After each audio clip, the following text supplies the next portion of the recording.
tomoni lisusu Eliane na clip ya Pasteur Moïse Mbiye ya solo to ya lokuta bino mo bofongola miso botala na kotika bino botala pour comprendre.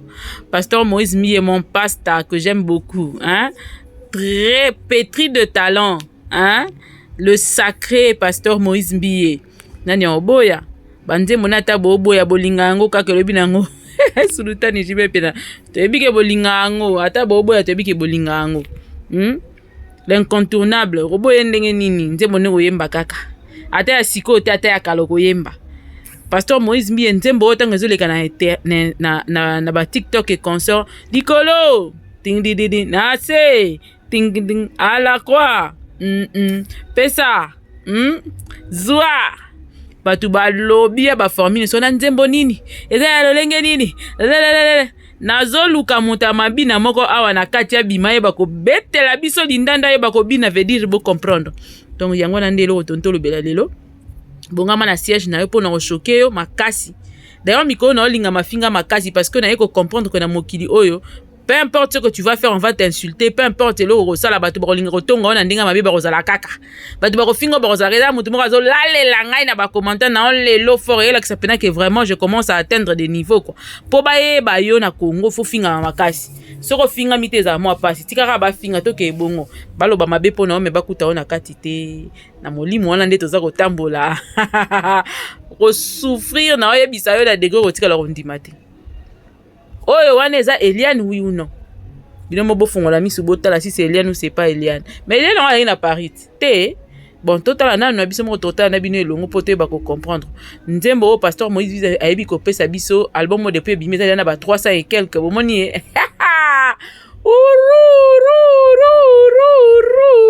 boyoki gu. Donc nzembo batu ba lobi o nzembo nini ezanga sa salobaki yeso alongo likolo akititi na se apesinga bomo amatine kuluswe. Donc wana nde la croix amatine kuluswe nazongisela ye nini non on reprend mutu moko mabina bima to répondre. Yeso alongo likolo akititi na se amatine kuluswe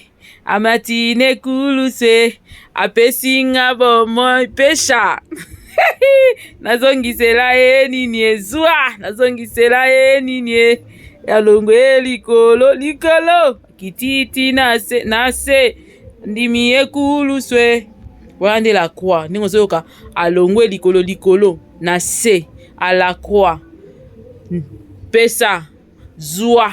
Donc apesi yo bomoy auti likolo akiti na se a mi pesi ne kulusu pona pesa yo bomoy après ozui il faut yamba bomoy yango na nde bobanda we ba comprendre te Pasteur Moïse Mbiye apesi bino explication nango bozo tu nanga lisusu qu'est-ce qui se passe ces ndenge nini tout ça là balobi pe affiche ya nini ya martyr de Bimi na hôtel bino ngo bino bomona affiche ya martyr et Bimi. Est-ce que zali authentique to za lokuta makambo ba wasa la Pasteur Pasteur Moïse Mbiye souffraka na yo comprendre que succès na kini na facile te il faut za ba nerf solide pour se ko koka te bosande ni po boko makambo ngali fingi moko ka elingeza ngisanga pongi na tel na bi il faut me référer au Pasteur Moïse Mbiye quand même. Je me réfère au Pasteur Moïse Mbiye donc ça me fait plus rien.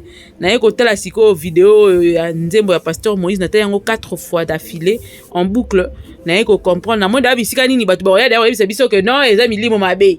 To yebi déjà to trop seka. Na ba masa na bi moni ba be en nécromancie pour continuer ma ya bimi a changer bala moko ba robenga ngo ezali molimo pharaon doit être détecté déjà nyon so de boy lo kasika yebi biso déjà to comprendre déjà que nzembo ngeza mabe ndenge bino bolobi biso siko tozo yo kakaka biso siko to koyemba lisusu après si monango to kobina lisusu bonne année ba souhaiter biso bonne année quand même temps ba payen ba obina kuna biso ba créer photo bina zo na ba nzembo tozo bina pona bonne année. Papa Moïse Mbiye, merci d'encore assurer défense na biso, mais ce qu'on a senga ko eloro moko. Na stade de martyr ben selanga mama lo. Na posa mama lo. Na posa mama lo la ngai. Na posa la yo. Boyemba kuna. Soki pe Francis Joël ndenga senga ki kozala bon c'est bon. Toyebi na noter soki toko vérifier authenticité ya affiche wana po Congolais ko bembelo affiche atie wana pendant que Moïse Mbie na asali sortie médiatique moko te. Donc moyen to lobeza te faire ego la pe de apesi date na ye wana de yebani po ba golo de ba pesi. Allez, chapeau to ya pe ko lobela yango po ezala bongo, mais sinon tozola ana makambu ya pasteur Moïse Mbie. Ndenge nzembo oyo avant ebima déjà c'est là qui déjà ampleur nango. Pourquoi? Parce que betamaki na ba concert parti likolo na se à la croix, pécha, zoa. Na yebike tringidi et ça qui m'a kelele batebele balobela qui on a bandenge belé, mais quand même on a compris la signification parce que même moi-même je comprenais pas la signification, mais là qui c'est que yeso alongwe likolo akititi nase amati nekuluswe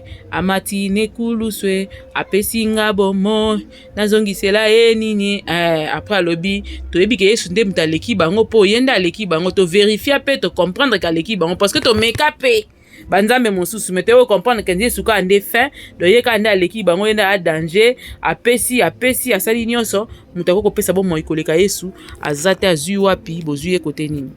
Tozongi par rapport à likambu ya mwana mwasi o azana kati ya clip oyo, certains sont en train de dire na moni ba commentaire moko na peut-être na ko afficher bien ngo prochainement soki na yeko sala sous analyse mususu ba lobby que la fille qui est sur cette vidéo c'est une fille qui est c'est Eliane.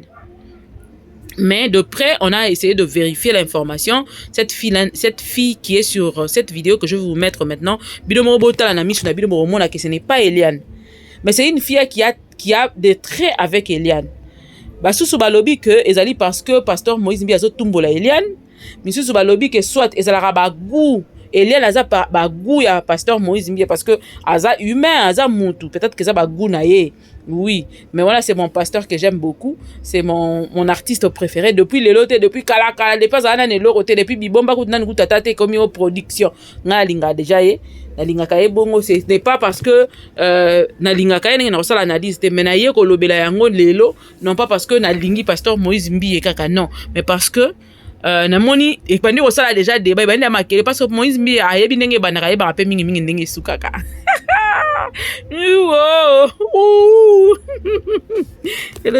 Ce sont des choses, moudimou. Ce sont des moudimou. Oh, des choses, donc, Fiango, azana ba trende na Eliane, mais aza Eliane te. Je vous rassure que c'est pas Eliane. D'ailleurs, Eliane déjà kenda pene ya chérie na emoro na France, apparemment chérie wana kwa ko gérer Eliane bien. Eliane aza suna makambo ote. Moïse Mbie pe na limité na vie na ye akoko ba limbisi mais se rapprocher d'Eliane serait réveiller beaucoup de choses et que ça la ba blessure et zika et zoka ya kalesi là déjà et que ça l'intéressant te to mona yango lisusu et je crois que le fait que l'histoire d'Eliane est tambola ndenge tambola ko neko empêcher le pasteur aye ba ko promouvoir ba talent mususu za na kati église, mais pourquoi ba tebeli bazotu na pourquoi nde ko luka kaka mutu moko za na ba même trait de beauté, même des ressemblances ou qui est vraiment presque Eliane quoi. On va essayer de voir cette vidéo et puis on revient après pour parler. Bozo monangoa, bomona yeyo, la fille, elle est là. Voilà. Donc, vous avez compris que ce n'est vraiment pas Eliane. Botika na bino kobeta mabaku, na batoni so basala ba commentaires et tout ça là, ce n'est vraiment pas Eliane, c'est une fille qui ressemble peut-être à Eliane, na ba traîna Eliane, mais ce n'est pas Eliane. Je sais que beaucoup sont en train de dire que non, les alliés provocation, les alliés quoi que ce soit, non. C'est une fille de l'église, on a bien dit que c'est une fille de l'église. J'ai essayé de mener mes enquêtes, c'est une fille de l'église qui est vraiment dans l'église, ce n'est pas une fille qui est venue. Non, c'est une fille de l'église qui a qu'on a choisi pour participer dans un clip. Oui, bien que dans l'église, que non, il y aura le tournage de clip, ceux qui veulent venir. Parce que on est figurant et minene, principaux de bango, mais figurant, je ne pense pas. Je crois que ce sont des transports, des histoires comme ça, parce que ce qu'il faut au foot à bango, et que ça moi passe. Donc c'est une fille qui a juste figuré dans ce clip et que ce n'est pas Eliane. bozo zoomer bo vérifier parce que bino bozala soki clip ya Moïse Mbi ebimi ezala problème bino nyonso fo bo cha maboko na bino makolo na bino matoi na bino après bo luka ba place oyo ezolakisa kindoki na kati ainsi de suite et tout mais bino mo bosa mamba kindoki bino mo na basi kili bino mo na ba divorce kili bolinga kolobela yango te bo bomba yango. Donc c'est un peu ça, il y a rien à voir avec Eliane et puis je ne pense pas que c'était pour provoquer Eliane de bâtir fille à la tendance locale Eliane toi ça ba traîner Eliane. Oh ba misu sunde c'est que Moïse a ba faiblesse ya ba fille moko ya ndenge wana ezape di sous muté azala na choix to azala na attirance moko na ba fille moko baza forme wana eza lisu muté eza normal c'est un humain moto ça na ba choix na ba préférence na ye donc na moni lisu muté na que dans na tendance kolinga basi mo bazala mikuse to milai to mukie to munene ezali normal pour na moto parce que loko moi si ozolingo bala to oyo linga za la pene na yo fo yeba ko admirer il faut za na kitoko oyo ezo attirer yo ezo pesa yo posa azala moi si na yo donc soki azali na tendance eliane bino bomoni ke yende na ebite soki ye muta choisisaka ye muta ponaka ba asala ka sélection ya ba figurant ya clip na ye je ne pense pas je crois que c'est le chargé des clips qui le fait bien que il a un mot à dire peut-être sur ezali na principaux figures o elinga ke les kakuna o elinga peut-être et jouer ba rôle minene peut-être que elinga ka sa vie mais le reste c'est pas je ne pense pas que c'est lui qui décide na full nini kozala wana nombre de gens et tout ça là ils ala mingi clip sauf que ba solo là entre colo clip na bato bazo la clip pour avoir un terrain d'entente et faire quelque chose qui plaira aussi aux clients mais mingi je crois que ezalaka la clip parce que moi j'ai eu à travailler dans des sociétés de publicité dans des agences de publicité ainsi de suite na mon année recrutement et banda au salama il y a ba clip recrutement et marambo belé donc c'est comme ça que ça se fait il y a une personne qui est chargée à ça et puis il voit quel genre de fille mettre devant et tout ça na éviter ce qui yé muta banda au la clip mutu a petit message moko boya à travers cette fille là peut-être mon qui on fait ça ko Eliane ya kana na ye na ya sali na clip là je ne sais pas mais sinon ce qui est sûr ils ont la charge ya batu wana mbasala parce que bafuta ba ngombongo pona musala wana bien que j'insiste bien que le pasteur a aussi un mot à dire sur les clips qui va sortir donc l'affaire là est clos ne dites pas que ne dites pas que c'est Eliane ce n'est pas Eliane du tout. Donc, on a vu depuis aujourd'hui, je crois l'après-midi ici, on a vu concert électoral, stade de Martyrs. Je pense que c'est du boba, tellement en tout cas que Moïse Mbi et pasteur Joël Francis salia qui conversation wana yango ba zongo ba komisango ba pesa connotation moko boye électorale ou quoi que ce soit ça c'est carrément déranger l'artiste pour rien ou encore le pasteur ou bien chercher toujours à attirer des ennuis au na pasteur Moïse Mbi mais sinon ce n'est pas l'affiche officielle j'insiste je vous le dis que ce n'est pas l'affiche officielle il y a pasteur Moïse Mbi rien du tout. Pasteur Moïse Mbi nous a payé date moroté à concert naie je viens de vérifier et c'est sûr et à vérifier aussi et ça affiche n'a été concert électoral moroté pasteur Moïse Mbi si a sali ou bien si a déclaré qu'il faut saler là on n'a pas encore vu mais toujours continuer ko kende ko ça la recherche na biso pour na to vérifier to yebi que ça qui na nous en train d'être discuter bien que ça qui n'a public et puis Moïse Mbi a ça qui paie moi je sais pas si c'était une condition mais alors bah qui a ça là nous fit na c'est mec national bon si maintenant on va repenser sur le stade mais je ne pense pas que c'est maintenant là en avril non je pense pas c'est faux et ça information à prendre avec des pincettes parce que certaines personnes nous diront proches de Moïse Mbi que ce sont des histoires qui n'est pas vrai affiche oyo dans le baron basali affiche moroté rien n'est encore dit rien n'est encore décidé donc boutique pour publier l'information à l'Okuta ce qui n'est pas vrai nulle part le pasteur Moïse Mbi a dit ça. En attendant, bonne année. Je crois que ça sera la toute dernière émission avant que les live Nabiso.